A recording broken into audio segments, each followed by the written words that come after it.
కాలీఫ్లవర్లోని ఈ భాగం కూడా అస్సలు వృధా కాదండి. కూర చేసుకోవచ్చు, పచ్చడి చేసుకోవచ్చు, ఏమైనా చేసుకోవచ్చు. అయితే ఎక్కువ మంది ఉన్న వాళ్ళకి. మా ఇంట్లో ఉండేది ఇద్దరమే కాబట్టి అది పెద్ద చెల్లుబాటు అవదు. సరే, అందులో బాగున్న భాగం అంతా తీసి సన్నగా తురిమి కానీ ముక్కలు కట్ చేసుకుని వడియాలు పెట్టాలని పప్పు నానబెట్టాను.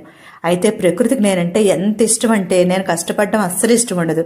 వరుసన 3-4 రోజులే హైదరాబాద్లో మబ్బులు, చిన్న చిన్న జల్లులు కూడా. అయితే ఎండ రాలేదని ఏడుస్తూ కూర్చుంటామా? పిండి అప్పుడే ఫ్రిడ్జ్లో 2 రోజులై ఉంది. అందుకే ఈరోజు రాత్రిలాగా గారెలు చేశాను. అయితే ఏంటంటే అందులో ఒక క్యారెట్ తురిమి వేశాను.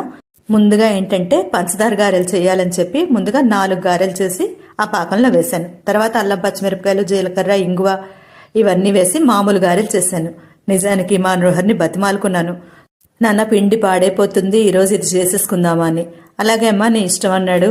అమ్మయ్య, బతికించావనుకున్నాను. ఈరోజు డిన్నర్ ఇలా అయిందనమాట. చట్నీ చేశాను, అది ఇంకో వీడియోలో.